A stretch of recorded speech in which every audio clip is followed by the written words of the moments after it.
మీరన్నట్టుగానే మ్యాచ్‌లు చూడ్డానికి వచ్చినటువంటి వాళ్ళు స్టేడియంను కూడా చూసెళ్ళాలని. కానీ లాస్ట్ టైమ్ వచ్చినప్పుడు మ్యాచ్ చూడలేదు. కానీ స్టేడియంనయితే చూసారు. ఎందుకంటే మీరు ఏర్పాటు చేసిన ఒక లైటింగ్ షో అది వరల్డ్ వైడ్‌గా ఫేమస్ అవును. అయిపోయింది. అవును. ఎక్కడ ఇన్‌స్టాగ్రామ్‌లో గాని, అవును. సోషల్ మీడియాలో ఎక్కడ అవును. చూసినా వైరల్ అయిపోయింది. అవును. సో, ఈసారి అట్లాంటివేమైనా పెట్టారా ఐపీఎల్‌కు?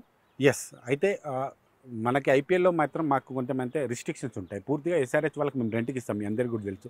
ఆ ప్రోగ్రామ్స్ అన్నీ కూడా ఎస్ఆర్‌హెచ్ చేస్తది. కాకపోతే ఈసారి మేము వాళ్ళని రిక్వెస్ట్ చేశాం. హైదరాబాద్‌లో చేస్తున్నాం కాబట్టి Hyderabad flavour and Telangana flavour. ఇక్కడ 300 పైన కళాకారులు, కళా బృందాలు ఉంటాయమ్మా. ఒక్కొక్క రోజు ఒక్కొక్క కళా బృందాన్ని ఇక్కడ ఇంట్రడ్యూస్ చేయాలని మేము అనుకున్నట్టుగా మనకేమైందంటే ఈసారి 2 నాకౌట్ మ్యాచ్‌లు కూడా 2 వచ్చినాయి.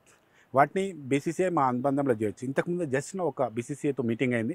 అప్పుడు మనం వాళ్ళని రిక్వెస్ట్ చేసాం. మాకు డ్రోన్ షోకి అండ్ ఫైర్ షోకి, లైట్ షోకి, అంతేకాకుండా కళాబృందాలు చూసుకోవడానికి, ప్లస్ స్టేడియంలోకి ప్లేయర్స్ వచ్చేటప్పుడు వాళ్ళ రిసీవింగ్‌కు, సెండప్‌కి కూడా కొంచెం ఈవెంట్ చేస్తామని, కొంచెం ఎంటర్‌టైన్‌మెంట్ చేస్తామని అడిగాం. వాళ్ళు కూడా సానుకూలంగా స్పందించారు. వాళ్ళు ఒకవేళ బీసీసీఐ అబ్జెక్ట్ చేయకపోతే చాలా కొత్త విషయాలను ఈసారి ఇంట్రడ్యూస్ చేసి వ్యూవర్స్‌ని బాగా ఎంటర్‌టైన్ చేయడానికి ప్రయత్నం చేస్తాం. సార్ టికెట్ దొరికినా, లేకపోతే మ్యాచ్ చూసినా, చూడకపోయినా ప్రతి క్రికెట్ అభిమాని ఆ రాష్ట్రానికి సంబంధించిన క్రికెట్ అసోసియేషన్‌ను తిట్టుకుంటాడు. ముఖ్యంగా ఆ కుర్చీలో ఉన్న ప్రెసిడెంట్‌ను తిట్టుకుంటాడు.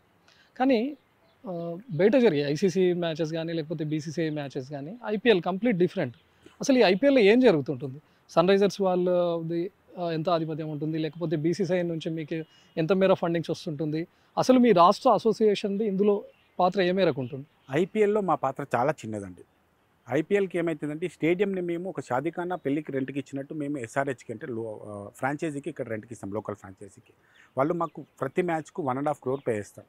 1.5 క్రోర్‌లో మాకేంటంటే గేట్‌లో ఔట్ సైడ్ గేట్లని చూడడం, దానికి సంబంధించిన పార్కింగ్ ఏరియాను ఇవన్నిటి కొంచెం మాకుంటాయి. Plus announcement system. దాంట్లో మాకు ఒక 80-90 లాక్స్ దాకా మాకు ఖర్చు అవుతది. ఒక 40-50 లాక్స్ మిగులుతది ప్రతి మ్యాచ్ మీద. దిస్ ఈజ్ జనరల్‌గా.